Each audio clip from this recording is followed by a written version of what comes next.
Hi,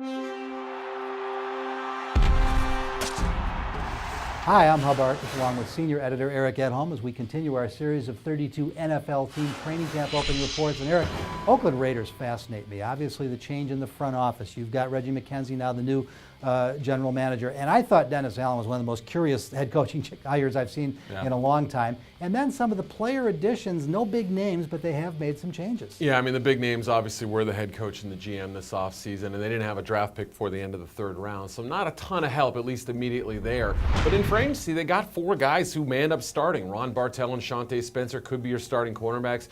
Mike Brazile could be starting in one of the guard spots. And Philip Wheeler might be one of the linebackers. He's played on the weak side and the middle, so that versatility will help him. Remember, Rolando McClain got in some trouble this offseason. Now, offensively, it's clearly Carson Palmer's show. Jason Campbell has moved on. Matt Leinart stepped in to back him up. Where will they focus in training camp to try and be more productive? Yeah, down the stretch, you saw a little bit better rapport with Palmer and those young receivers. I think keeping that process going, having this full offseason is going to be huge. And, watching guys like Darius Heyward-Bey continue to take step forwards, Denarius Moore. But better blocking up front, I think that will help, as far as the run offense is concerned. They lose Michael Bush. They got to keep McFadden healthy. Don't have a ton of depth there. Smaller guys like Tywan Jones and Mike Woodson at backup. So tight end, I don't know who, maybe David Osbury steps forward. Still some questions on that offensive unit.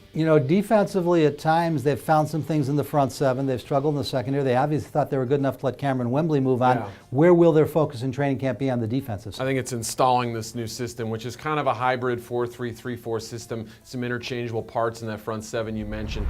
The key is pressure and stopping the run. I think if they can dictate things up front with that talent they have, that will help. Coverage-wise, I expect less man coverage. Al Davis loved to play press man. I think you'll see less of that. Allen and the Broncos last year, a lot of zone coverage, and so I think we'll see a little more safe coverage in the back end. Eric, there's no other way to spin it. This is a team that has not drafted well in recent years, but they've got to have a few key veterans ready to step up. If the team's going to step up this year, who would those players be? Yeah, we mentioned Denarius Moore earlier. I think he could be a breakout player this year. He showed some flashes early last year and late. Heyward-Bey, we also mentioned too. He had a 900-plus yard season.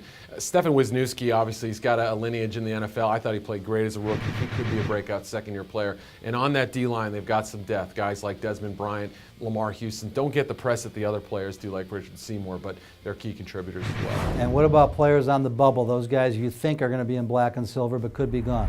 One of the receivers I could see missing out. I mean, Jacoby Ford, Lewis Murphy, these are guys who led the team in receiving last couple of years. I mean, if they don't contribute, if they don't step forward, I think they could be in trouble. Now, we mentioned McClain. I mean, the team has stood behind him so far, but his situation with the Raiders is still very much up in the air. All right, Eric, thank you. We've got in-depth reports on the openings of all 32 NFL teams' training camps. You'll find them right here at ProFootballWeekly.com, as well as all the news, scoops, and rumors before they happen, 24 hours a day, 7 days a week.